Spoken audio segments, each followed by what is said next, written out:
അതായത് മാരുതി എന്ന് പറഞ്ഞാൽ എപ്പോഴും ഭയങ്കര റാഡിക്കലായിട്ട് തിങ്ക് ചെയ്യുന്ന ഒരു കമ്പനിയാണ് നിൽക്കുന്നുണ്ട് മാരുതി സുസുക്കി, അല്ലെങ്കിൽ സുസുക്കി ഇറ്റ് സെൽഫ്, അല്ലെങ്കിൽ ഇപ്പോൾ റിറ്റ്സൊക്കെ ആ ഒരു രൂപമൊക്കെ നമുക്ക് ഇഷ്ടപ്പെട്ടിട്ടുണ്ടാവില്ല ഈ തോന്നിയിട്ടുണ്ടായിരുന്നു. പക്ഷെ ഞാൻ സിനിമ കാണാൻ പോകുന്ന പോലെ അമിത പ്രതീക്ഷകളുടെ ഭാരമൊന്നും ഇല്ലാണ്ടാണ് വണ്ടി ഓടിക്കാൻ കരുതുന്നത്. അതുകൊണ്ട് നമസ്കാരം.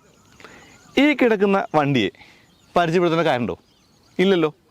റോട്ടിലിറങ്ങിയാൽ ഏറ്റവും കൂടുതൽ കാണുന്നതും നമ്മുടെ ഇന്ത്യൻ ജനതയുടെ ആ ഒരു മനസ്സ് കീഴടക്കിയതുമായിട്ടുള്ള ഒരു വണ്ടിയാണിത്.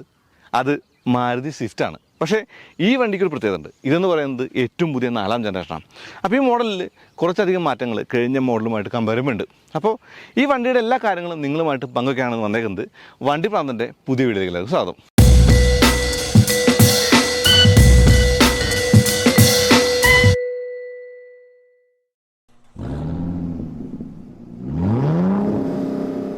ശരിക്കും കഴിഞ്ഞ വണ്ടിയുമായിട്ട് രൂപത്തിൽ എനിക്ക് തോന്നുന്നു ഒറ്റ നോട്ടത്തിൽ വലിയ ആ ഒരു മാറ്റം തോന്നില്ല. പക്ഷേ കുറച്ചധികം മാറ്റങ്ങൾ ഈ വണ്ടിക്ക് വരുത്തിയിട്ടുണ്ട്. അങ്ങനെ പറയുമ്പോൾ ഇന്ത്യയിലെ 4ാം ജനറേഷൻ ഉണ്ടെങ്കിൽ ഈ വണ്ടി ആയിരിക്കും ഗ്ലോബലി നോക്കുമ്പോൾ 7ാമത്തെ ജനറേഷനാണ്. അപ്പോൾ ഏതൊക്കെ വണ്ടിയാണ് ഇതിന് മുന്നിൽ വന്നിട്ടുള്ള ആ ഒരു സ്വിഫ്റ്റുകൾ അതാദ്യം പറയാം. മാരുതി സുസുക്കി സ്വിഫ്റ്റിൻ്റെ ആദ്യ ജനറേഷൻ നമ്മൾ ഇന്ത്യക്കാർക്ക് ലഭിക്കേണ്ടതായിട്ടില്ല. സുസുക്കി അതിനെ കാൾട്ടസ് എന്നായിരുന്നു വിളിച്ചുകൊണ്ടിരുന്നത്. 1985 മുതൽ 88 വരെ ആ ഒരു വണ്ടി ഉണ്ടായിരുന്നു. 2ാം ജനറേഷൻ നമുക്ക് ശരിക്കും കിട്ടി. അത് മാരുതി 1000 എന്നും എസ്റ്റീം എന്നുമൊക്കെ നമ്മൾ വിളിച്ചുകൊണ്ടിരുന്ന ആ ഒരു കാറാണ്. 3ാം ജനറേഷൻ ജപ്പാനിൽ മാത്രം സുസുക്കി സ്വിഫ്റ്റും ബാക്കിയുള്ള സ്ഥലങ്ങളിലൊക്കെയും അത് ഇഗ്നിസുമായിരുന്നു. അവിടെ നിന്ന് അങ്ങോട്ടുള്ള അടുത്ത ആ ഒരു ജനറേഷൻ 2005 നമുക്ക് ലഭിക്കേണ്ടതുണ്ട്. അതായത് G13B എന്നുള്ള ഒരു പെട്രോൾ എഞ്ചിനും കൂടാതെ നമ്മുടെ മൾട്ടിജെറ്റ് ഡീസൽ എഞ്ചിനുമായിട്ട് വന്നിട്ടുള്ള നമ്മുടെ എന്ന് പറയുമ്പോൾ ഇന്ത്യക്കാരുടെ പ്രിയപ്പെട്ട മൾട്ടിജെറ്റ് ഡീസലുമായിട്ട് വന്നിട്ടുള്ള സ്വിഫ്റ്റാണത്. പിന്നീട് ആ സ്വിഫ്റ്റ് കെ സീരീസിലേക്ക് വഴിമാറുണ്ടായി.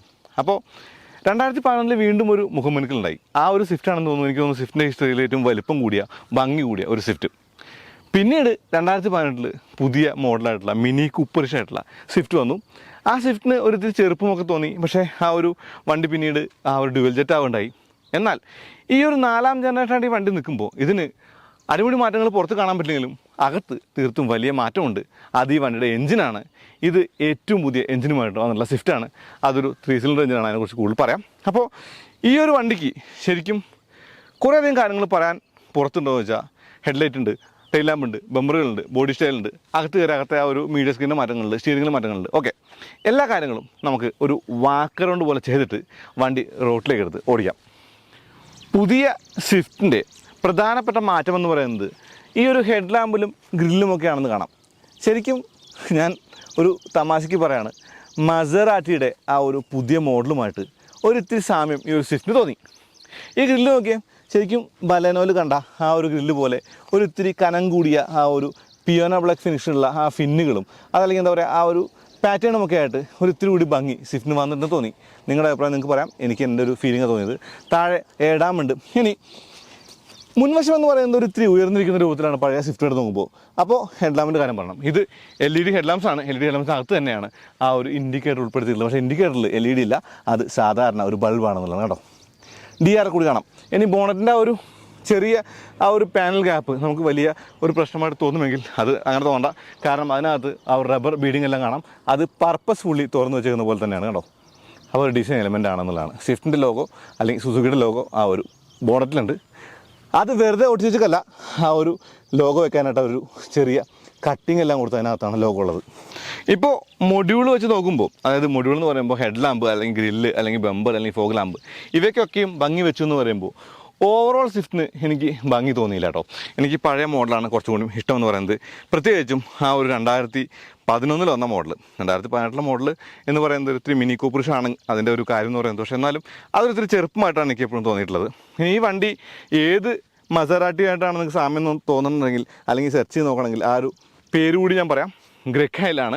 അതിൻ്റെ ഒരു പിക്ചർ ഞാൻ ഈ ഒരു സ്ക്രീനിൽ കാണിച്ചേക്കാം. വശങ്ങളിൽ അലോയ് വീലിൽ മാറ്റമുണ്ട്. ഈ അലോയ് വീലിലെ മാറ്റം എന്ന് പറയുന്നത് കണ്ടോ, ശരിക്കും ഒരു ഇത്തിരി കൂടി ഭംഗിയുള്ള ഡയമണ്ട് കട്ട് അലോയ് ആയെന്നുള്ളതാണ്.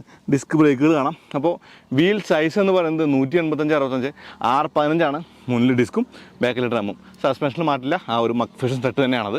ഇനി ബോഡിയിൽ ക്രീസിങ്ങും കട്ടിങ് എല്ലാം കാണാം. ആ ഒരു ലൈനൊക്കെ തന്നെയും അങ്ങനെ തുടരുകയാണ്. പക്ഷേ പിന്നിലെ ഡോർ ഹാൻഡിൽ കണ്ടോ, ആ ഒരു ഹാൻഡിൽ ഇപ്പോൾ ഡോർ തന്നെയാണ് മുകളിലായിട്ട് കൊടുത്തല്ല. അത് തീർത്ത് നല്ല കാര്യമായിട്ട് തോന്നി. ഇനി ഇവിടെ ആ ഒരു ബി പില്ലർ ബ്ലാക്ക് ആൻഡ് ചെയ്തിട്ടുണ്ട്. ആ ഒരു മിററൊക്കെ തന്നെ കാണാം. ആൻറ്റിന എന്ന് പറയുന്നത് ഷാർക്ക് ഫിൻ അല്ല, സാധാ ആൻറ്റിനയാണ്. ആ ഒരു ആൻറ്റിനയ്ക്ക് ഒരു ഇത്തിരി ആൻഷ്യൻ റൂമുണ്ട് എന്നുള്ളതാണ്. ഓക്കെ, അപ്പോൾ ഡുവൽ ടോൺ കളറുള്ള വണ്ടിയാണിത്. മൊത്തത്തിൽ 6 വേരിയൻ്റ് ഉണ്ട്. 6 വേരിയൻറ്റിൽ ഒന്നെന്ന് പറയുന്നത് ZXi പ്ലസ് ഡുവൽ ടോൺ ആണ്. അപ്പോൾ അതാണ് ഈ ഒരു മോഡൽ എന്നുള്ളതാണ്. കണ്ടോ, ഇവിടെ ആ ഒരു ഗ്ലോസി ബ്ലാക്ക് ഫിനിഷ് ഉണ്ട്. മാരുതി സുസുക്കി സ്വിഫ്റ്റിൻ്റെ ഏറ്റവും വലിയ ടോക്കിംഗ് പോയിൻ്റ് എന്ന് പറയുന്നത് ഇതിൻ്റെ ഫ്യൂവൽ എഫിഷ്യൻസിയും എൻജിനുമാണ്. എനിക്ക് തോന്നുന്നു പ്രീവിയസ് ജനറേഷനുകളിൽ നിന്ന് വ്യത്യസ്തമായിട്ട് ഒരു ചെറിയ എൻജിനുള്ള വണ്ടി എന്നുകൂടി ഈ ഒരു സ്വിഫ്റ്റിനെ പറയണം.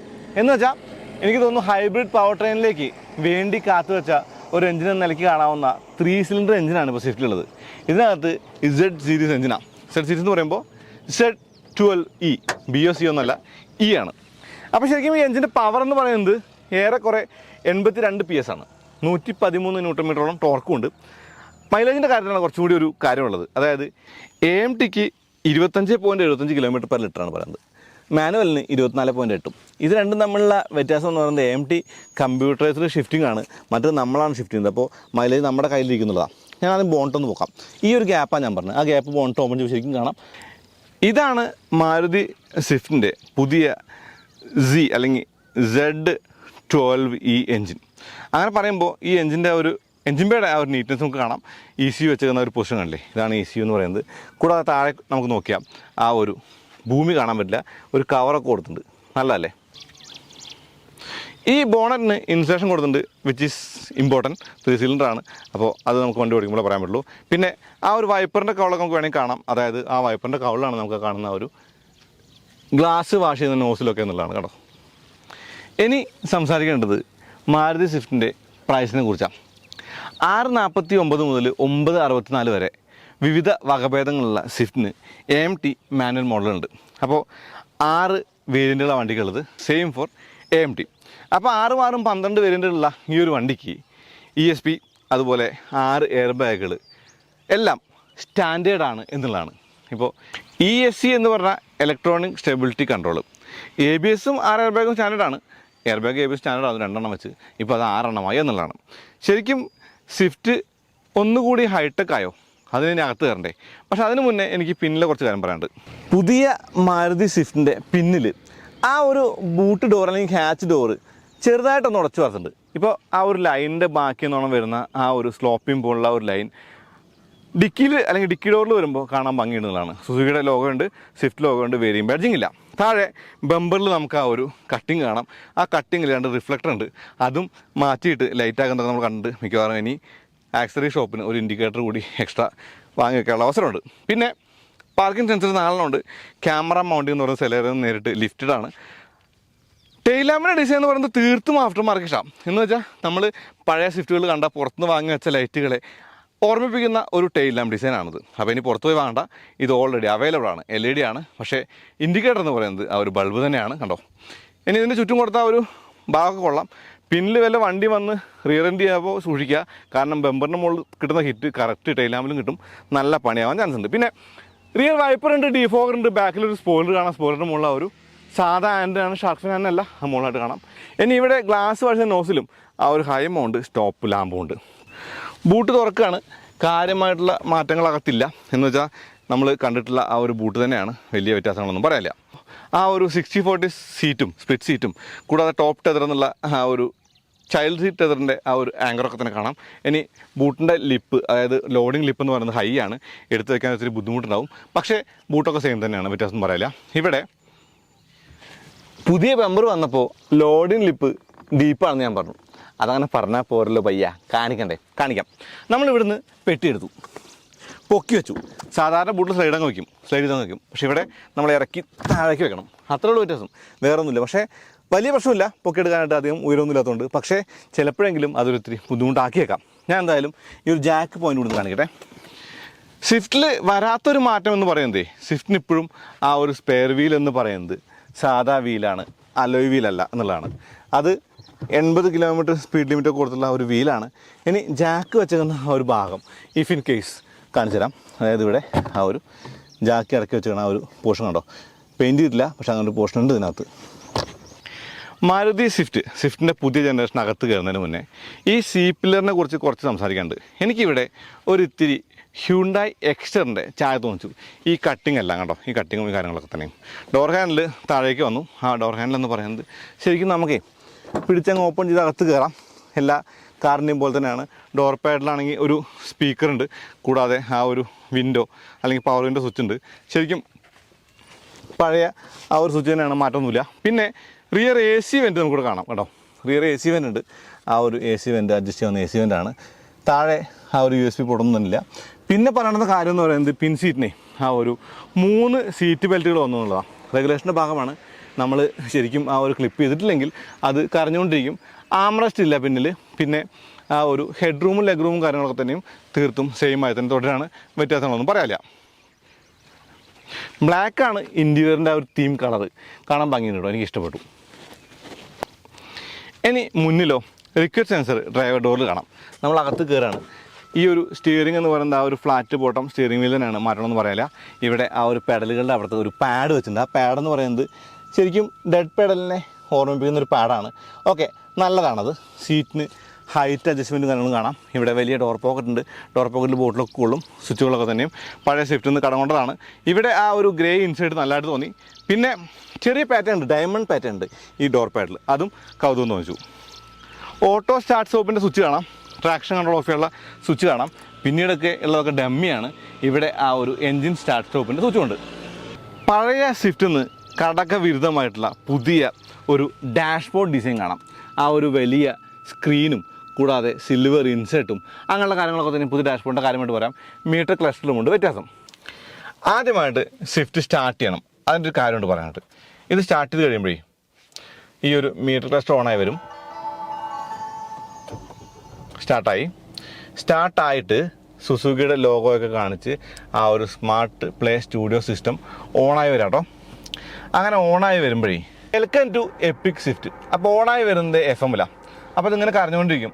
ആ ഒരു റിസപ്ഷൻ ഇല്ലെങ്കിൽ നമുക്കതങ്ങ് ആദ്യം മ്യൂട്ട് ചെയ്യണം. ഇതൊരു വലിയ അനോയിങ്ങായി തോന്നി. എനിക്ക് തോന്നുന്നു കാർ കമ്പനികളൊന്നും ശ്രദ്ധിക്കേണ്ട കാര്യമാണ്. ഇവിടെ ഹസാർഡ് ലൈറ്റിൻ്റെ സ്വിച്ചിനേക്കാൾ കുറച്ചുകൂടി പറയണമെന്ന് കാര്യം AC ആ ഒരു പാനലാണ്. ശരിക്കും ഈ ഒരു AC പാനൽ നിങ്ങൾ കണ്ടിട്ടുണ്ടോ എവിടെയെങ്കിലും കണ്ട ചോദ്യം ശരിക്കും മണ്ടത്തരാണ്. ഒരുപാട് സ്ഥലത്ത് കണ്ടുണ്ടാവും. ബലനോൽ കണ്ടിട്ടുള്ള ആ ഒരു പാനൽ തന്നെയാണിത്. ടോഗിൾ സ്വിച്ചുകളുള്ള AC എന്ന് പറയുന്നത് ഓട്ടോ AC ആണെന്നുള്ളതാണ്. ഈ ബട്ടൺസിനൊക്കെ ശരിക്കും ഒരിത്തിരി ഫീലും ഫീഡ്ബാക്കും കുറവാട്ടോ. ശരിക്കും ടച്ച് ചെയ്യുമ്പോൾ നമുക്കൊരിത്തിരി ഇത് ക്ലിക്ക് ചെയ്യണതാണോ വെറുതെ വെച്ചേക്കാണോ മനസ്സിലാവാത്തൊരു പ്രശ്നമുണ്ട്. എന്നാലും ഓട്ടോ AC ആണെന്നുള്ളത് ഗുണമായിട്ട് കാണാം. ഇനി സ്ക്രീനിലേക്ക് വന്നാൽ എനിക്ക് സ്ക്രീനിനെ കുറിച്ച് കൂടുതലൊന്നും പറയാനില്ല. കാരണം ആൻഡ്രോയിഡ് ഓട്ടോ, ആപ്പിൾ കാർപ്ലേ ഒക്കെ ഉള്ള നമ്മുടെ ബലനോൽ കണ്ട ആ ഒരു സ്ക്രീൻ തന്നെയാണത്. കുറഞ്ഞ വെർഷനുകൾക്ക് സ്ക്രീൻ മാറും. ഈ മീറ്റർ ക്ലസ്റ്റർ എന്ന് പറയുന്നത് പുതിയതാണ്. ടാക്കോമീറ്റർ റിംഗ് ഉണ്ട്, സ്പീഡോമീറ്റർ റിംഗ് ഇല്ല. കൂടാതെ റീഡബിലിറ്റി ഒത്തിരി ശോകമായിട്ട് തോന്നി. പിന്നെ എൻജിൻ ടെമ്പറേച്ചറും കൂടാതെ ഫ്യൂൽ മീറ്റർ അകത്ത് വെച്ചത് നല്ല ഭംഗിയുണ്ട്. പക്ഷേ ആ ഒരു റിംഗ് ഇല്ലാത്ത എന്തോ മറന്നു പോയ പോലൊരു ഫീൽ നമുക്ക് ഉണ്ടാക്കുന്നുണ്ട്. ഇനി MID എന്ന് പറയുന്നത് ടോഗിൾ ചെയ്യുന്ന ആ ഒരു ലിവർ എന്ന് പറയുന്നത് ലിവർ തന്നെ പറയാൻ പറ്റുള്ളൂ. അത് ശരിക്കും നോബാണ്, പക്ഷേ ഞാൻ ലിവർ എന്ന് പറയും. ആ നോബ് എന്ന് പറയുന്നത് മാറ്റങ്ങളൊന്നും ഇല്ലാണ്ട് തുടരാണ്. അതൊക്കെ ഒത്തിരി ചിന്തിക്കേണ്ട കാര്യമായിരുന്നു. പിന്നെ റീസെറ്റ് ചെയ്യുന്ന ആ ഒരു നോബ് ഇവിടെയും കാണാം. ഇതൊക്കെ സ്റ്റിയറിങ്ങിലോ അല്ലെങ്കിൽ ഇഗ്നിഷന് കൊടുത്ത ഒരു എക്സ്ട്രാ ബട്ടണോ ആയിരുന്നെങ്കിൽ നന്നായിരുന്നു എന്ന് തോന്നി. ഓക്കെ, അകത്തുകൂടെ നമ്മൾ നോക്കുമ്പോഴേ നമുക്ക് കാണാവുന്ന കാര്യങ്ങളെന്ന് പറയുന്നത് ഡ്രൈവിംഗ് ടൈം അല്ലെങ്കിൽ ഐഡിൽ സ്റ്റോപ്പ് ടൈം അങ്ങനെയുള്ള കാര്യങ്ങളാണ്. Torque, power meter, acceleration, okay, ഇതൊക്കെ നമ്മൾ മാരുതി സുസുക്കിയുടെ മറ്റുള്ള മോഡലുകൾ കാണുന്ന കാര്യങ്ങൾ തന്നെയാണ്. ഇനി വശങ്ങളിൽ AC വേണ്ടി ക്ലോസ് ചെയ്യാൻ പറ്റും. ക്ലോസ് ചെയ്താലും ഒരിത്തിരി കാറ്റ് പുറത്തേക്ക് വരുന്നുണ്ട്. സ്റ്റിയറിംഗിൻ്റെ മുകളിൽ വോളിയം അല്ലെങ്കിൽ മ്യൂട്ട് ചെയ്യാൻ നേരത്തെ പറഞ്ഞ കാര്യമാണ്. ഇവിടെ ആ ഒരു ക്രൂയിസ് കൺട്രോൾ കാണാം. ഓക്കെ, അഡാസ് ഫംഗ്ഷനാലിറ്റി പോലുള്ള കാര്യങ്ങൾ സ്വിഫ്റ്റിനില്ല. പിന്നെ സ്വിഫ്റ്റിൻ്റെ ഒരു കുറവായിട്ട് തോന്നിയ കാര്യം എന്ന് പറയുന്നത് ഇവരിവിടെ മോഡേണായ സ്വിഫ്റ്റിന് ആ ഒരു പഴയ ഡിമ്മിങ് മിറർ കൊടുത്തു എന്നുള്ളതും ഈ ക്യാബിൻ ലൈറ്റ് LED അല്ല എന്നുള്ളതാണ്. അപ്പോൾ ഇത് രണ്ടും ഒരു കുറവായിട്ട് കാണേണ്ട കാര്യമാണ്. പിന്നെ ഇവിടെ ആ ഒരു മിററൊക്കെ കൊടുത്തിട്ടുണ്ട്. ആ ഒരു സൺവൈസറിൽ ഇത് സ്പ്രിംഗ് ലോഡഡ് തന്നെയാണ് കണ്ടോ. ഇനി ഇങ്ങനെ നോക്കിയാൽ ഡ്രൈവർ സൈഡിൽ വന്നാലോ ഒരു ടിക്കറ്റ് ഹോൾഡർ മാത്രമേ ഉള്ളൂ. ആ ഒരു മിററൊന്നുമില്ല. അല്ലെങ്കിൽ ടിക്കറ്റ് ഹോൾഡർ എന്നുള്ളത് എഴുതി വെച്ചിട്ടുണ്ട്. അത് പക്ഷേ പുറത്ത് പോയി. ശരി, പിന്നെ ഗ്ലോ ബോക്സ് ആണ്. ഗ്ലോ ബോക്സ് ഒക്കെ ആ ഒരു സെയിം തന്നെയാണ്. ലിഡിൻ്റെ ഒരു ക്വാളിറ്റി ഒക്കെ റിമെയിൻ സെയിം. AMT മാനുവലുള്ള ഈ ഒരു വണ്ടിക്ക് നമ്മൾ ഓടിക്കുന്നത് 5 സ്പീഡ് മാനുവലാണ്. മുമ്പിൽ കപ്പ് ഹോൾഡർ കാണാം. പിന്നെ പുതിയ സ്വിഫ്റ്റിന് വയർലെസ് ചാർജിങ് പാഡ് ഉണ്ട് എന്നുള്ളതാണ്. അവിടെ ഒരു മൊബൈലും വെച്ചിട്ടുണ്ട് അവരത് ആ ഒരു എന്താ പറയുക കാണിക്കാനായിട്ട്, ഡെമോ ചെയ്യാനായിട്ട്. ഇനി ചെറിയ കമ്പി ഹോൾ പിന്നിലുണ്ട്. കൂടാതെ ഹാൻഡ് ബ്രേക്ക് കാണാം. ഇതിന് ആംറസ്റ്റ് ഇല്ല കേട്ടോ. ഇവിടെ 2 USB പോർട്ട് കൊടുക്കുന്നുണ്ട്. ആംറസ്റ്റിൻ്റെ ഭാഗത്ത് USB പോർട്ടാണ്.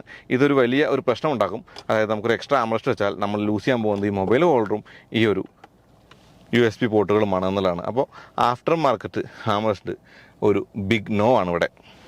മാരുതിയുടെ പുതിയ സ്വിഫ്റ്റിൻ്റെ ഡ്രൈവിംഗ് സീറ്റ് നല്ല സപ്പോർട്ടീവാണ്, നല്ല ഫാബ്രിക്കുമാണ്. എനിക്ക് ഫാബ്രിക് സീറ്റ് ഇഷ്ടമാണ്. I know you know. ഇനി വണ്ടിക്കകത്ത് കയറുമ്പോൾ മാരുതി സുസുക്കി പറയും welcome to the epic Swift. Okay, അത് ഞാനാണ് പറഞ്ഞതെങ്കിലോ അല്ലെങ്കിൽ പറയുന്നതെങ്കിലോ welcome to the epic Swift, അതാണ് ബെറ്റർ. ഓക്കെ, ഈ സ്റ്റീറിംഗ് ഇങ്ങനെ ടിൽറ്റ് ഉണ്ട്, റീച്ചില്ല. ഡാഷ്ബോർഡിൻ്റെ പ്ലാസ്റ്റിക് ക്വാളിറ്റിയൊക്കെ ഓക്കെ. 7 ലക്ഷം രൂപ താഴെ എക്സ്ഷോറൂം പ്രൈസുള്ള കാറെന്ന് നിലയ്ക്ക്. പക്ഷേ 10 ലക്ഷം രൂപ താഴെ എക്സ്ഷോറൂം പ്രൈസുള്ള ടോപ്പ് എൻഡിന് അത് അത്ര റീസണബിൾ ആയിട്ട് തോന്നിയില്ല. ഈ ഒരു ലിവറുകളൊക്കെ സെയിം ആണ്. പിന്നെ മൊത്തത്തിൽ ഈ ഒരു പ്ലേസ്മെൻറ്റ് ശരിക്കും മാരുതി സുസുക്കിയുടെ എല്ലാ കാറുകളും ഒന്നായി തീരുകയാണോ എന്ന് സംശയം ഉണ്ടാക്കുന്നുണ്ട്. വിറ്റാര, ബലേനോ, ദൈപ്പ സ്വിഫ്റ്റ്. പക്ഷേ ഒരു കാര്യത്തിൽ അവർ ശ്രദ്ധിച്ച ഒരു കാര്യം എന്ന് പറഞ്ഞാൽ ഡ്രൈവർ ഫോക്കസ്ഡാണ്. എല്ലാം ഡ്രൈവറെ നിരക്ക് തിരിഞ്ഞിട്ടാണ്. പാസഞ്ചർ ആണെങ്കിൽ ഇങ്ങനെ എത്തി നോക്കണം. ഓക്കെ, നല്ല ഹെഡ് റൂമും നല്ല ലെഗ് റൂമും നല്ല ന്യൂ റൂമും ഒക്കെ തന്നെയും സ്വിഫ്റ്റിൻ്റെ കാര്യങ്ങളാണ്. കൂടുതൽ പറയാനില്ല. ഫ്യൂൽ ഫ്ലാപ്പ് ഓപ്പൺ ചെയ്യുന്ന ആ ഒരു സംഭവം ബോണറ്റിന് അടുത്ത് കൊടുത്തിട്ടുണ്ട്. ആക്സിഡൻ്റലി അങ്ങോട്ടും ഇങ്ങോട്ടും മാറിപ്പോകുന്നുണ്ട്. ഓക്കെ, ബോണറ്റ് ഓപ്പൺ ചെയ്യുമ്പോൾ ഫ്യൂൽ ഓപ്പൺ ചെയ്യാൻ കുഴപ്പമില്ല. പക്ഷേ ഫ്യൂൽ ഓപ്പൺ ചെയ്യുമ്പോൾ ബോണറ്റ് ഓപ്പൺ ചെയ്ത് നമ്മൾ ഇറങ്ങി അടയ്ക്കണം. Okay, auto up auto down ഉള്ള വിൻഡോ എനിക്ക് ഇഷ്ടപ്പെട്ടു. ഡോർ പാഡിൽ കൊടുത്ത ആ ഒരു അഴക അളവുകൾ എനിക്ക് ഇഷ്ടപ്പെട്ടു. നിമ്നോന്നതങ്ങൾ എനിക്ക് ഇഷ്ടപ്പെട്ടു. ട്വിറ്റർ എനിക്ക് ഇഷ്ടപ്പെട്ടു. സീറ്റിൻ്റെ സപ്പോർട്ട് എനിക്ക് ഇഷ്ടപ്പെട്ടു. 6 എയർ ബാഗ് എനിക്ക് ഇഷ്ടപ്പെട്ടു. പിന്നെ ഇതിൻ്റെ ഒരു ട്രാക്ഷൻ കൺട്രോൾ അല്ലെങ്കിൽ ABS എനിക്ക് ഇഷ്ടപ്പെട്ടു. വണ്ടിയുടെ മൊത്തത്തിലുള്ള ആ ഒരു അകത്തെ കാര്യങ്ങൾക്ക് ഇഷ്ടപ്പെട്ടു. പക്ഷേ എനിക്ക് മുന്നത്തെ സ്വിഫ്റ്റുമായിട്ട് ഇഷ്ടപ്പെടാത്തൊരു കാര്യമുണ്ട്. എന്താ പറയണ്ടേ, ഇഷ്ടപ്പെടാതെ ഇരുന്നൊരു കാര്യം എന്ന് പറയുന്നത് സ്വിഫ്റ്റിൻ്റെ ഡിസൈനുകളിലെ ചില ഭാഗങ്ങളാണ്. എല്ലാം കൂടി ചേരുമ്പോൾ ഓക്കെ, എനിക്ക് വലിയ പ്രശ്നം തോന്നിയില്ല, ഇഷ്ടപ്പെട്ടു. പക്ഷേ ചെറിയ ആ ഒരു നിമ്നോന്നതങ്ങളുടെ ആ ഒരു ഡിസൈൻ എലമെൻറ്റുകളുടെ ആ ഒരു അതിപ്രസരത്തിൻ്റെ ആ ഒരു കാര്യങ്ങൾ എനിക്കൊരിത്തിരി അരോചകമായിട്ട് പലപ്പോഴും തോന്നിയിട്ടുണ്ട്. സ്വിഫ്റ്റിനെ കുറിച്ച് ഇത്രയൊക്കെ പറഞ്ഞിട്ട് ഒരു കാര്യം പറയാൻ പറ്റും. അത് ഇതിന് സൺറൂഫ് ഇല്ല എന്നുള്ളതാണ്. വലിയ കാര്യമാണോ? അല്ല. പക്ഷേ സൺറൂഫ് ഇപ്പോൾ ശരിക്കും ഇൻഡസ്ട്രിയിലെ ഒരു ബിഗ് തിങ് അല്ലേ. വേണമെങ്കിൽ സ്വിഫ്റ്റിന് കൊടുക്കാമായിരുന്നു എന്നുള്ളതാണ് അല്ലേ. എനിക്ക് ബ്ലാക്ക് റൂഫേ കൊള്ളാമെന്ന് ഇപ്പോഴും തോന്നുന്നു കേട്ടോ. നൈസ്. മാരുതിയുടെ സ്വിഫ്റ്റ് ഓടിക്കുകയാണ്. പുതിയ സ്വിഫ്റ്റ് വിത്ത് Z12E എൻജിനുള്ള സ്വിഫ്റ്റ്, Z സീരീസ്. അപ്പോൾ ഞാൻ ആദ്യമേ പറയട്ടെ, ഈ വണ്ടി എന്ന് പറഞ്ഞാൽ ഒരു ഫൺ കാറിൽ നിന്ന് മാറിയിട്ട് ഒരു ഫ്യൂവൽ എഫിഷ്യൻ്റ് ആയിട്ടുള്ള എക്കണോമിക്കലായിട്ടുള്ള വണ്ടിയായിട്ട് മാറി എന്നുള്ളതാണ്. ഇപ്പോൾ നമ്മൾ പോകുന്ന ആ ഒരു ദൂരം നമുക്കൊന്ന് മൈലേജ് ടെസ്റ്റ് ചെയ്യാം. ആദ്യം മൈലേജ് ടെസ്റ്റ് ചെയ്യാമെന്ന് പറയുമ്പോൾ ഈ ഒരു സംഭവം നമുക്ക് റീസെറ്റ് ചെയ്യണം. ഇപ്പോൾ റീസെറ്റ് ചെയ്തു. ഇനി ഹൈവേയിൽ ഞാൻ കുറച്ച് ദൂരം ഓടിക്കുകയാണ്. ഓക്കെ, AMT മോഡലിന് 25 പോയിൻറ്റ് സംതിങ്. ഓക്കെ, 25 എന്ന് പറഞ്ഞാൽ മതി. 25.8 ആണ്. 25 പറഞ്ഞാൽ മതി. മാനുവൽ മോഡിന് 24.6 ആണ്. അപ്പോൾ നമുക്ക് എത്ര ഫ്യൂൽ എഫിഷ്യൻസി കിട്ടുന്നത് കുറച്ച് ദൂരം ഓടിക്കാം. അതിനുള്ളിൽ കുറച്ച് കഥകളൊക്കെ പറയാം. ഈ വണ്ടിയിൽ എഫിഷ്യൻസിയുടെ കാര്യമായിട്ട് കുറേയധികം കാര്യങ്ങളെന്ന് പറയുമ്പോൾ ശരിക്കും സെറ്റിങ്സിനകത്ത് പോയിട്ട് നമ്മളിവിടെ ഈ ഒരു സെറ്റിങ്സിൻ്റെ കാര്യമൊക്കെ നോക്കിയിട്ട് വണ്ടിയുടെ ആ ഒരു വെഹിക്കിൾ സെറ്റിങ്സിനകത്ത് പോകുമ്പോൾ ശരിക്കും ഇവിടെ നമുക്ക് ആ ഒരു AC കൺട്രോൾസിൻ്റെ മുകളിലൊക്കെ AC കൺട്രോൾസിൻ്റെ മുകളിൽ വരെ നമുക്ക് AC മോഡ്, ഐഡ്ലിംഗ് സ്റ്റോപ്പ് വെച്ചിട്ട് എക്കണോമി, സ്റ്റാൻഡേർഡ്, കംഫർട്ട് എന്നുള്ള മോഡുകളുണ്ട്. എന്ന് വെച്ചാൽ ഇവിടെ ഓട്ടോ സ്റ്റാർട്ട് സ്റ്റോപ്പിൽ നമ്മളത് ഓഫ് ചെയ്ത് തോന്നാകുമ്പോഴേ ഏത് മോഡിൽ വേണം എന്നുള്ള കാര്യമുണ്ട്. സൗണ്ട് സിസ്റ്റത്തിൻ്റെ മുകളിൽ ആ ഒരു എല്ലാ സാധനങ്ങളും അപ്പോൾ ബൊലേനോ കണ്ട കാര്യങ്ങളൊക്കെ തന്നെ, സൗണ്ട് സെൻസൊക്കെ തന്നെ ഉണ്ട്. സ്റ്റിയറിംഗ് ഒരു ലൈറ്റായിട്ട് തോന്നി. ഓക്കെ, അതിനകത്ത് ഈ അൾട്രത്തിൽ പറയാം. ഫ്യൂൽ എഫിഷ്യൻസിയെ കുറിച്ചാണല്ലോ പറയുന്നത്. അപ്പോൾ ഇപ്പോൾ എനിക്കിവിടെ 21.6 കാണിക്കണം. ഞാൻ 4ാമത്തെ ഗിയറിലല്ല, 3ാമത്തെ ഗിയറിലാണ്. 4, 5ാമത്തെ ഗിയറിലാക്കി. ഓക്കെ, ഇനി നമുക്ക് ഇങ്ങനെ ക്രൂസ് ചെയ്ത് പോകാൻ കുറച്ച് ദൂരം. അപ്പോൾ ഫ്യൂൽ എഫിഷ്യൻസി കിട്ടും.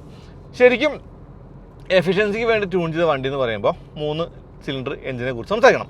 ഈ എഞ്ചിൻ എന്ന് പറയുന്നത് Z സീരീസ് എഞ്ചിനാണ്. Z സീരീസ് എന്ന് പറയുന്നത് പുതിയ മാരുതി വണ്ടിയുടെ അല്ലെങ്കിൽ മാരുതി സുസുക്കിയുടെ ആ ഒരു ഹൈബ്രിഡ് എഞ്ചിനുകളിലേക്കുള്ള എഞ്ചിൻ്റെ ആദ്യ പതിപ്പ് എന്നൊക്കെ വേണമെങ്കിൽ പറയാവുന്ന വിധത്തിലാണ്. അതെന്താണെന്നുള്ളത് നമുക്ക് കണ്ടറിയാം. സ്വിഫ്റ്റ് ഹൈബ്രിഡ് വരുന്ന പറയുന്നത്. ഹൈബ്രിഡ് പക്ഷേ വന്നിട്ടില്ല. നമുക്ക് സാധാരണ ആ ഒരു എഞ്ചിനാണ് കിട്ടിയിട്ടുള്ളത്. മൈൽഡ് ഹൈബ്രിഡ് അങ്ങനെയുള്ള കാര്യങ്ങളൊന്നും തന്നെ കൊടുത്തില്ല. അതായത് യാതൊരുവിധ ഗിമ്മിക്കും ഇല്ലാത്ത സാധാ എഞ്ചിനാണ്. അതിലൊരു സിലിണ്ടർ അങ്ങോട്ട് വെട്ടി കുറച്ചു. അപ്പോൾ അതിനനുസരിച്ചുള്ള മൈലേജ് കൂടിയെന്ന് വേണമെങ്കിൽ നമുക്കിങ്ങനെ പറയാം. അപ്പോൾ ആ ഒരു ഫ്യൂവൽ എഫിഷ്യൻ്റ് ആയിട്ടുള്ള വണ്ടി ഓടിക്കാൻ എങ്ങനെയുണ്ട് എന്നുള്ള പറയുന്നത്. നമ്മൾ ലളിതമായിട്ട് ഓടിക്കുകയാണെങ്കിൽ നമുക്ക് കുഴപ്പമൊന്നുമില്ല. ചെറിയ RPM, അപ്പോൾ 2000 RPM താഴെ നമ്മൾ ഏറെക്കുറെ 5ാമത്തെ ഗിയറിൽ 70 കിലോമീറ്റർ സ്പീഡിൽ ഓടിക്കുന്നുണ്ട്. അപ്പോൾ ഇപ്പോൾ കാണിക്കുന്ന 28.6 കിലോമീറ്റർ എന്ന് പറയുന്നത് റിയലിസ്റ്റിക് അല്ല. സ്റ്റിൽ ഒരു 10 കിലോമീറ്റർ കുറച്ചാലും ഒരു 18.6 അങ്ങനെ, അല്ലെങ്കിൽ വേണ്ട 20 കിലോമീറ്റർ എന്ന് പറഞ്ഞാൽ ഒരു ഫ്യൂവൽ എഫിഷ്യൻസി കിട്ടും എന്നുള്ളത് കൃത്യമായിട്ട് പറയാവുന്ന വിധത്തിലാണ് ഈ വണ്ടിയുടെ കാര്യം.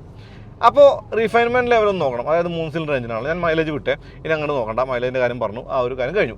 ഇനി ഓവർടേക്ക് ചെയ്യാനൊന്ന് പ്ലാൻ ചെയ്യേണ്ടതുണ്ട്. കാരണം പഴയ 4 സിലിണ്ടർ അത്ര ആ ഒരു ഇനീഷ്യൽ ആ ഒരു ആക്സിലറേഷൻ ഈ വണ്ടിക്ക് തോന്നിയില്ല. പക്ഷേ റിഫൈൻമെൻറ്റ് നല്ലതാണ്. അത്യാവശ്യം നല്ല ആ ഒരു NVH ലെവൽസിൻ്റെ ഒരു ഗുണം എനിക്ക് കിട്ടി. അതായത് നോയ്സ്, വൈബ്രേഷൻസ്, ഹാർഷ്നെസ് ആണല്ലോ ഇതിൻ്റെ ഒരു NVH എന്നുള്ള ഫുൾ ഫോം. ആ ഒരു കാര്യത്തിൽ വലിയ പ്രശ്നം തോന്നിയില്ല. ഇനി സെക്കൻഡ് ഗിയറിലേക്ക് ഞാൻ വണ്ടി മാറിയിട്ടുണ്ട്. അതായത് ഓരോ ഗിയറിലും എത്ര സ്പീഡ് വരെ കയറാൻ പറ്റും എന്നുള്ളത് കൂടി നോക്കാൻ വേണ്ടിയിട്ടാണ്. അങ്ങനെയൊക്കെ നോക്കേണ്ട കാര്യം ഈ വണ്ടിക്ക് ഉണ്ടോ എന്ന് വെച്ചാൽ ഇല്ല. കാരണം ഫ്യൂൽ എഫിഷ്യൻ്റായിട്ടൊരു വണ്ടിയാണ്. പക്ഷേ ഒരു വണ്ടി വാങ്ങാൻ പോകുന്ന ആൾക്ക് ഒരു പക്ഷേ ഒരു ഇത്തിരി കൂടി ഇൻഫർമേഷൻ കിട്ടുന്നതുകൊണ്ട് കുഴപ്പമൊന്നുമില്ല. അപ്പോൾ നമ്മൾ ഏറെക്കുറെ 6000 RPM റെഡ് ലൈൻ ചെയ്യുന്ന ഈ വണ്ടി സെക്കൻഡ് ഗിയറിൽ 5000 RPM എത്തുമ്പോൾ 70 കിലോമീറ്ററാണ്. ഇനി ഒന്ന് ആക്സിലേറ്റർ കൊടുത്ത് കയറി പോകാൻ ലോറികളാണ്. എന്നാലും ഒന്നിങ്ങനെ ത്രോട്ടിൽ കൊടുത്ത് ഓടിച്ചാൽ അധികം വലിയ സ്പീഡ് ഫാസ്റ്റായിട്ട് പോകേണ്ട കാര്യമില്ല. 5500 നമുക്ക് ഏറെക്കുറെ 80 ആയിട്ടുണ്ട്. ഹോണ് നല്ല രസമുള്ള ഹോണാണ്. ഹോണ്ട ഫിറ്റ്മെൻ്റ് ഒക്കെ കൊള്ളാം. ആ ഗ്രില്ലിനകത്ത് ഞാൻ പറയാൻ വിട്ടുപോയതാ. ഓക്കെ, 84 കിലോമീറ്റർ സെക്കൻഡിൽ. അപ്പോൾ തേർഡിലോ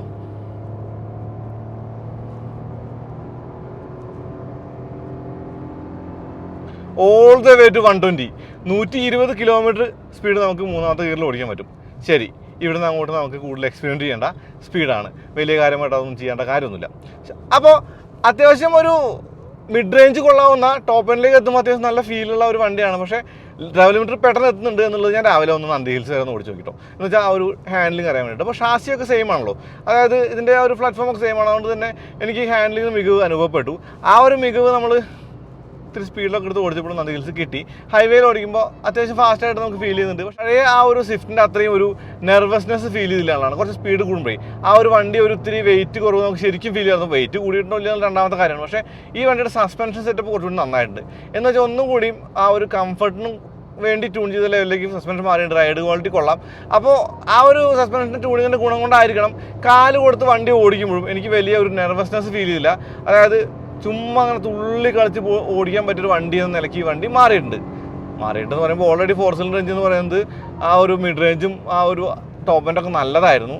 ഈ ഒരു വണ്ടിക്ക് എന്ന് പറയുമ്പോൾ ഒരു സിലിണ്ടർ കുറഞ്ഞു. അപ്പോൾ NVH വളരെ കൂടുതലായിരിക്കും എന്നൊരു കാര്യം ഉണ്ടായിരുന്നു, എനിക്ക് തോന്നിയിട്ടുണ്ടായിരുന്നു. പക്ഷെ ഞാൻ സിനിമ കാണാൻ പോകുന്ന പോലെ അമിത പ്രതീക്ഷകളുടെ ഭാരമൊന്നും ഇല്ലാണ്ടാണ് വണ്ടി ഓടിക്കാൻ കരുത്. അതുകൊണ്ട് തന്നെ എനിക്ക് വണ്ടി ഇഷ്ടപ്പെട്ടു. അതായത് ഓക്കെ, ഫ്യൂവൽ എഫിഷ്യൻ്റ് ആണ്. ഇപ്പോൾ സാധാരണക്കാരൻ്റെ ഒരു കാര്യത്തിൽ 4 സിലിണ്ടർ ആണോ 3 സിലിണ്ടർ ആണോ 5 സിലിണ്ടർ ആണോ എന്നുള്ളത് ഒരു വിഷയമല്ല.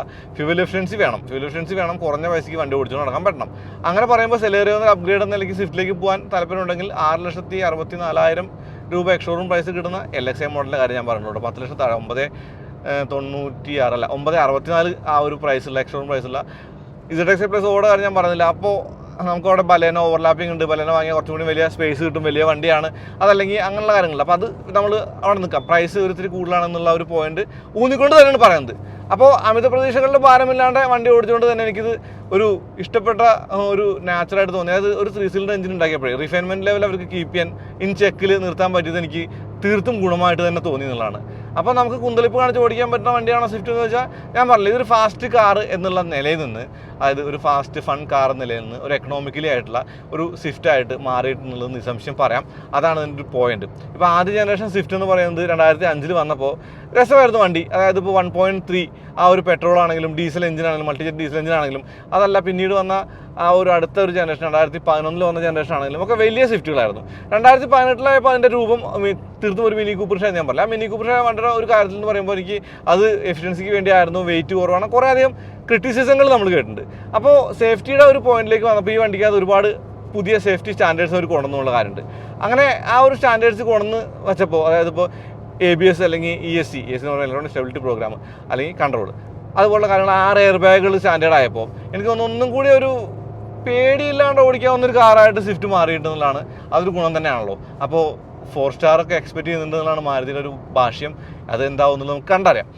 എനിക്ക് ഹാൻഡ്ലിങ്ങിൻ്റെ ഒരു മികവ് നന്നായിട്ട് തോന്നി. സ്റ്റിയറിംഗ് ലൈറ്റാണ്. സ്റ്റിയറിംഗിനകത്തൊന്നും പറയാനില്ല, എന്തൂസിയാസ്റ്റിക്കേ അല്ല, സിറ്റി യൂസിന് പറ്റിയ സ്റ്റിയറിംഗ് ആണ് എന്നുള്ള കാര്യമുണ്ട്. പെഡലുകളൊക്കെ ഈസി ടു യൂസ് ആണ്, നമുക്ക് ക്ലച്ചൊന്നും ഉപയോഗിക്കാനായിട്ട് ബുദ്ധിമുട്ടില്ല. പക്ഷേ ഗിയർ ഇത്തിരി കൂടി ഒരു ആ ഒരു ഷിഫ്റ്റിങ് ശരിക്കും ക്ലിക്ക് ഫീലല്ല, ആ ഒരു പഴയ സ്വിഫ്റ്റിൻ്റെ ഒരു ഫീലിലേക്കല്ല നമുക്ക് പറയാൻ പറ്റുക. അതൊരു ഇത്തിരി കൂടി ഒരു റബ്ബറി ഫീൽ വന്ന പോലെ ഒരു ഫീലിംഗ് ഉണ്ടായിട്ടുണ്ട്. അപ്പോൾ ഫ്യൂവൽ എഫിഷ്യൻ്റ് ആയിട്ടുള്ള എന്നാൽ ഏറ്റവും കംഫർട്ടബിൾ ആയിട്ടുള്ളൊരു കാറായിട്ട് സ്വിഫ്റ്റ് മാറി എന്നുള്ളതാണ് ഫാസ്റ്റ് എന്നുള്ള ഇക്വേഷൻ നമ്മളോട് മാറ്റി വയ്ക്കുകയാണ്. സ്റ്റിൽ ഞാൻ വെയിറ്റ് ചെയ്യുന്നത് ആ ഒരു ഹൈബ്രിഡ് വരാൻ വേണ്ടിയിട്ടാണ്. അപ്പോൾ കുറച്ചും കൂടി ഫണ്ണായിട്ട് കുറച്ചും കൂടി ഫാസ്റ്റായിട്ട് ഓടിക്കുന്ന വണ്ടിക്ക് ഇത്തിരി ഫ്യൂവൽ എഫിഷ്യൻസി കിട്ടും എന്നുള്ളൊരു കാര്യം ആ ഒരു ഹൈബ്രിഡിൻ്റെ കാര്യമായിട്ട് പറയാമെന്ന് തോന്നുന്നു. എന്തായാലും ഈ വണ്ടിക്ക് ഇതിൻ്റേതായിട്ടുള്ള കുറച്ച് മെറിറ്റുകളുണ്ട്.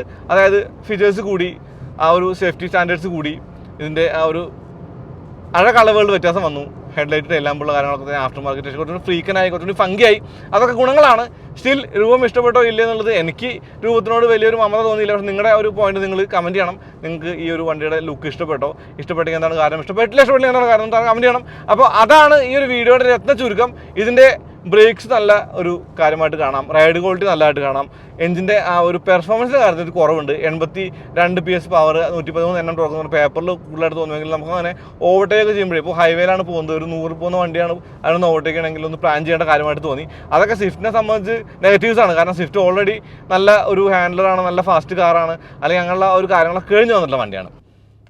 ശരിക്കും വളവും തിരുവുള്ള റോഡിൽ ഓടിക്കുമ്പോഴാണ് ഇതിൻ്റെയൊക്കെ ഒരു ഗുണം നമുക്ക് കിട്ടുക, അറിയാൻ പറ്റുക. ഇതിൻ്റെ ഹാൻഡ്ലിങ് എന്താണ്, ഇതിൻ്റെ കാര്യങ്ങൾ എന്താണ്. നമുക്ക് നേരെ റോഡിൽ ഓടിക്കുമ്പോൾ ശരിക്കും ആ ഒരു എഞ്ചിൻ്റെ ഒരു പെർഫോമൻസിൻ്റെ കാര്യം അറിയാൻ പറ്റുള്ളൂ. അപ്പോൾ ഞാൻ റീസെറ്റ് ചെയ്ത് ഓടിച്ചിട്ട് ഇപ്പോൾ നിങ്ങൾക്ക് സ്പീഡ് കാണിക്കാൻ വേണ്ടി ഫസ്റ്റ് സെക്കൻഡിലൊക്കെ ഇട്ട് ഓടിച്ചിട്ട് അങ്ങനെ സിറ്റി ട്രാഫിക്കിനകത്ത് കുറച്ച് ദൂരം ഓടിച്ച് ഇപ്പോഴും 19 കിലോമീറ്റർക്ക് എഫിഷ്യൻസി കാണിക്കുന്നുണ്ട്. അപ്പോൾ ഇത് എനിക്ക് തോന്നുന്നു എഫിഷ്യൻസി എന്നുള്ള കാര്യത്തിൽ മുന്നിട്ട് നിൽക്കുന്ന ഒരു വണ്ടിയായിട്ട് എന്നും സ്വിഫ്റ്റ് നമ്മൾ പറഞ്ഞിട്ടുണ്ട്. സ്വിഫ്റ്റിൻ്റെ ആദ്യ ജനറേഷനുകളിൽ അത് വലിയ മൈലേജ് ഉണ്ടായിരുന്നില്ല, പിന്നീട് ഫ്യൂൽ എഫിഷ്യൻസി ആയിട്ട് അങ്ങനെ വന്നു. ഇപ്പോൾ ഡീസൽ എഞ്ചിൻ എന്ന് പറയുന്നത് മികച്ചായിരുന്നു. അതായത് ഇന്ത്യ എന്ന് പറയുന്ന ഒരു രാജ്യത്തെ ജനങ്ങളിലേക്ക് മനസ്സിൽ കയറി പറ്റാനും കീഴടക്കാനൊക്കെ ശരിക്കും പറ്റിയിട്ടുണ്ട്. അതായത് മാരുതി എന്ന് പറഞ്ഞാൽ എപ്പോഴും ഭയങ്കര റാഡിക്കലായിട്ട് തിങ്ക് ചെയ്യുന്ന ഒരു കമ്പനിയാണ് നിൽക്കുന്നുണ്ട്, മാരുതി സുസുക്കി, അല്ലെങ്കിൽ സുസുക്കി ഇറ്റ് സെൽഫ്, അല്ലെങ്കിൽ ഇപ്പോൾ റിറ്റ്സൊക്കെ ആ ഒരു രൂപമൊക്കെ നമുക്ക് ഇഷ്ടപ്പെട്ടിട്ടുണ്ടാവില്ല. ബലനോ തന്നെ വന്നപ്പോൾ ആ ഒരു വലിയ ഒരു കാര്യങ്ങൾ തോന്നിയിട്ടുണ്ടാവില്ല. ശരിക്കും ഇങ്ങനെയൊക്കെ വന്ന് വണ്ടികളിൽ നിന്ന് വന്നിട്ട് അല്ലെങ്കിൽ വണ്ടികൾ ചെയ്തിട്ടുള്ളൊരു കമ്പനിയിൽ നിന്ന് സ്വിഫ്റ്റ് റീഡിസൈൻ ചെയ്യുന്നു എന്ന് പറഞ്ഞപ്പോൾ ഓക്കെ, നമ്മൾ ഗ്ലോബൽ സ്വിഫ്റ്റ് ഓൾറെഡി കണ്ടതായിരുന്നു, അതിൻ്റെ ആ ഒരു ഡിസൈനൊക്കെ കണ്ടതായിരുന്നു. അതുകൊണ്ട് എക്സ്പെക്റ്റേഷൻ ഉണ്ടായിരുന്നു. ഓടിക്കാൻ വേണ്ടി മാത്രമാണ് ഞാൻ നേരത്തെ പറഞ്ഞ അമിത പ്രതീക്ഷകളുടെ ഭാരമില്ലായ്മ ഉണ്ടായിരുന്നത്. മാനുവലിന് ശേഷം AMT കൂടി ഓടിക്കേണ്ടതുണ്ടല്ലോ. അപ്പോൾ 1-2 കാര്യങ്ങൾ പറയേണ്ടതുണ്ടെന്ന് തോന്നി. ഒന്ന് എന്ന് പറയുന്നത് ഓക്കെ, ഇത് പഴയ സ്വിഫ്റ്റിനേക്കാളും റൈഡ് ക്വാളിറ്റി ഇമ്പ്രൂവ് ആയിട്ട് തോന്നി. കൂടാതെ ഒരു ഇത്തിരി നിലം പതുങ്ങി പോകുന്നൊരു ഫീലുണ്ട്. ഹൈ സ്പീഡിലേ ഞാൻ പറയാം, ഇപ്പോൾ 110 കഴിയുമ്പോൾ നമുക്ക് പഴയ സ്വിഫ്റ്റ് ഒരു ഇത്തിരി പാളുന്ന പോലുള്ള ഫീലും അങ്ങനെയുള്ള ഒരു പ്രശ്നങ്ങളൊക്കെ തോന്നിയായിരുന്നു. പക്ഷേ ഇതിന് അങ്ങനെയുള്ള കുഴപ്പങ്ങൾ തോന്നിയില്ല. അതായത് കുറച്ചുകൂടി കൂടിയ സ്പീഡിലേക്ക് നമുക്ക് ഓടിക്കാൻ പറ്റുന്നുണ്ട്. ലോ ടോർക്കിൻ്റെ കുറവ് ശരിക്കും ഫീൽ ചെയ്തു. 111 Nm എന്ന് പറയുന്ന ടോർക്ക് ഒക്കെ പേപ്പറിൽ അത് 111 Nm ആണെങ്കിൽ നമുക്ക് ആ ഒരു റൂട്ടിലേക്ക് എത്തുമ്പോൾ അല്ലെങ്കിൽ വീലിലേക്ക് എത്തുമ്പോഴേ നമുക്ക് അവിടെ ഒരു കുറവ് ഫീൽ ചെയ്യുന്നുണ്ട്. പിന്നെ തോന്നേണ്ട ഒരു കാര്യം എന്ന് പറയുന്നത് ശരിക്കും ഷിഫ്റ്റ് പോയിൻ്റൊക്കെ ഒരു AMT എന്ന നിലയ്ക്ക് അത്യാവശ്യം നല്ലതാണ്. 4 സിലിണ്ടറിൻ്റെ കൂടെ കൂടുന്ന AMTയുടെ അത്രയും ആ ഒരു ഫൺ ഫാക്ടർ അതില്ല. പക്ഷേ എന്നാലും റിഫൈൻമെൻറ്റ് കൊള്ളാമെന്നുള്ളതുകൊണ്ടേ നമുക്കത്ര വലിയൊരു പ്രശ്നം തോന്നില്ല. ഷിഫ്റ്റ് പോയിൻ്റൊക്കെ നമ്മളിപ്പോൾ ഓൾറെഡി AMTകൾക്കായിട്ട് താതാത്മ്യപ്പെട്ട് കഴിഞ്ഞു, അതുകൊണ്ട് തന്നെ ഇതൊരു വലിയ വിഷയമൊന്നുമല്ല. പക്ഷേ സാധാരണക്കാർക്കൊരു ഓട്ടോമാറ്റിക് വേണമെങ്കിൽ എനിക്ക് തോന്നുന്നു സ്വിഫ്റ്റിൻ്റെ AGS വലിയ കുഴപ്പമില്ലാത്തൊരു വണ്ടിയായിട്ട് തോന്നാവുന്ന കാര്യമാണ്. മാനുവൽ മോഡുണ്ട്, നമുക്ക് മാനുവൽ മോഡ് ഓടിക്കാം. മാനുവൽ മോഡ് ഷിഫ്റ്റ് ചെയ്യാനൊന്നും കുഴപ്പമില്ല. ഷിഫ്റ്റ് ചെയ്ത് കഴിയുമ്പോൾ M എന്നുള്ള മോഡാവും. ആ മോഡിൽ കുറേ നേരം ആ ഒരു വണ്ടി ഹോൾഡ് ചെയ്ത് പിടിക്കുന്നുള്ള ഗുണമുണ്ട്. അത് ഭയങ്കര ഗുണമാണ്. കാരണം ഹോൾഡ് ചെയ്ത് പിടിക്കുന്നതുകൊണ്ട് തന്നെ നമുക്ക് ആ ഓവർടേക്കിങ്ങിലും അല്ലെങ്കിൽ അങ്ങനെയുള്ള കാര്യങ്ങളൊക്കെ ഓടിക്കുമ്പോൾ അത് നല്ലതാണ്. ഇപ്പോൾ AMT ഓടിക്കുമ്പോൾ മാനുവൽ മോഡിലേക്ക് മാറ്റാതെ തന്നെ നമുക്ക് ഷിഫ്റ്റ് ചെയ്യാനുള്ള ഒരു ഐഡിയ ഞാൻ ഇഗ്നിസിൻ്റെ വീട്ടിൽ പറഞ്ഞില്ലേ, അത് വേണമെങ്കിൽ ഒന്നുകൂടി കാണിക്കുക ഈ വണ്ടിക്കകത്ത്. കാരണം കുറച്ച് ബ്ലോക്ക് ഉണ്ട്, നല്ലതാണ്. കാരണം സിറ്റിയിൽ ഓടിക്കുമ്പോൾ അതിൻ്റെ ഒരു എന്താ പറയുക വിറയിലും കാര്യങ്ങളൊക്കെ നോക്കാമല്ലോ. എനിക്ക് ഇതിൻ്റെ AMT വലിയ കുഴപ്പം തോന്നിയില്ല, നല്ല AMT ആണ് എന്നുള്ളൊരു പോയിൻ്റാണുള്ളത്. ഫോർഡിൻ്റെ ഡ്രാഗൺ സീരീസ് എഞ്ചിൻ 3 സീരീസ് എഞ്ചിനായിരുന്നു. ഞാൻ നല്ല എഞ്ചിനാണെന്ന് പറഞ്ഞിട്ടുള്ളൊരു എഞ്ചിനാണ്. 3 സിലിണ്ടർ എഞ്ചിനാണെങ്കിലും അതായത് തന്നെ ആ ഒരു റിഫൈൻമെൻ്റ് ഒക്കെ നല്ലതാണ്. ആ ഒരു ബാലൻസ് എന്ന് പറയുന്നത് സിലിണ്ടറിൻ്റെ ബാലൻസ് 3 ആകുമ്പോൾ 4 വ്യത്യാസമുണ്ടല്ലോ. ആ ഒരു ബാലൻസിങ് എല്ലാം വൃത്തിയായിട്ട് ചെയ്തിട്ടുണ്ടായിരുന്നു ഞാൻ പറഞ്ഞിട്ട്. എനിക്കൊന്ന് മാരുതി ആ കാര്യത്തിൽ ഈ വണ്ടിക്കകത്തും ഒന്ന് നെയിൽ ചെയ്യുന്നുണ്ട്. കാരണം ഇതിന് വലിയ റിഫൈൻമെൻറ്റ് ഇഷ്യൂസ് ഇല്ല, ലെവൽസ് ഇല്ല. ഞാൻ ആദ്യം ഓടിച്ചപ്പോൾ തോന്നിയൊരു കാര്യം എന്ന് പറയുന്നത് ഓക്കെ, ഇതിപ്പോൾ സെലേറിയോയുടെ എഞ്ചിനേക്കാളും കുറച്ചും കൂടിയും ഒരു വലിയ എഞ്ചിനാണെന്നേ ഉള്ളൂ, ഒരു സെലേറിയോയുടെ ഫീലായിരിക്കും തരിക എന്നുള്ളതാണ്. പക്ഷെ അല്ല, ഇതിൻ്റെ എഞ്ചിൻ നോട്ട് കൊള്ളാം. ടോപ്പിലേക്ക് എത്തുമ്പോൾ ആ ഒരു സൗണ്ടിൻ്റെ ഒരു ഹമ്മിങ് നല്ലതാണ്. പിന്നെ ഓവർടേക്ക് ചെയ്യുമ്പോൾ ഒക്കെ ഉള്ള ഒരു സൗണ്ടൊക്കെ നല്ല രസമായി തോന്നി. അതായത് ഞാൻ പറഞ്ഞത് റെഡ് ലൈൻ ചെയ്യുമ്പോഴാണ്. അതുപോലെ അബ്രപ്റ്റബിളി അല്ല ആ ഒരു 6000 RPM കട്ടാവുന്നത്, അതവിടെ നിൽക്കുകയാണ്. ഇപ്പോൾ മാനുവൽ മോഡിലാണ് ഞാൻ പറയുന്നത്, സൗണ്ട് ഉണ്ടാവില്ല, അതിന് പകരം അതവിടെ ഹോൾഡ് ചെയ്തിട്ട് ആ ഒരു റെവ് കീപ്പ് ചെയ്ത് നിൽക്കുകയാണ്. അതൊരു നല്ല കാര്യമായിട്ട് തോന്നി. ഫ്യൂവൽ എഫിഷ്യൻസി കൂടുതൽ ഇവർ പറയുന്നത് AMTക്കാണ് മാനുവലിനേക്കാളും.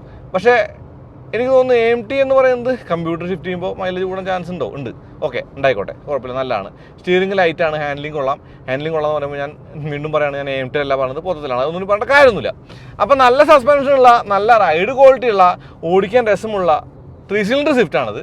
പഴയ 4 സിലിണ്ടറിനേക്കാൾ അല്ലെങ്കിൽ അതിൻ്റെ മുമ്പത്തെ വേർഷനേക്കാളൊന്നും അത്ര മികവായിട്ടൊന്നും ഞാൻ പറയുന്നില്ല. പക്ഷേ വളർന്നു വരുന്ന വണ്ടി, കുട്ടികൾ വളർന്നു വരുമ്പോൾ നിങ്ങൾ വളരും തോറും നന്നാവും എന്ന് പറഞ്ഞ പോലെ വണ്ടി കുറച്ചുകൂടി ഇമ്പ്രൂവ് ആയിക്കൊണ്ടിരിക്കുകയാണ്. ചില കാര്യങ്ങളിൽ ചില കാര്യങ്ങളിൽ ആ കോസ്റ്റ് കട്ടിങ് എവിഡൻ്റ് ആവുന്നുണ്ട്.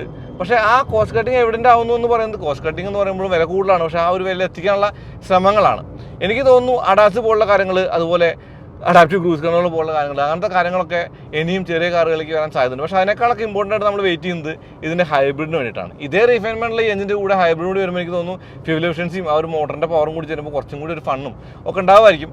ഓക്കെ, പവർ കുറവാണ് പറയുമ്പോൾ 89 89 PS ആയിരുന്നു തോന്നുന്നു മുമ്പത്തെ ആ ഒരു സ്വിഫ്റ്റ്. ഇതിനകത്ത് 82 ഉള്ളൂ. അപ്പോൾ അത്രയും ഒരു 6 7 ആ ഒരു PS-ൻ്റെ കുറവുണ്ട്. ഓക്കെ, ആ കുറവൊന്നും നമുക്ക് അങ്ങനെ നോട്ടീസ് ചെയ്യില്ല. നമ്മൾ കൂടുതലും ഇത് ഫാമിലി കാറാണ്, സിറ്റി യൂസിനുള്ള കാറാണ്, നമ്മളങ്ങനെ ചവിട്ടി പൊളിച്ച് ഓടിക്കില്ല.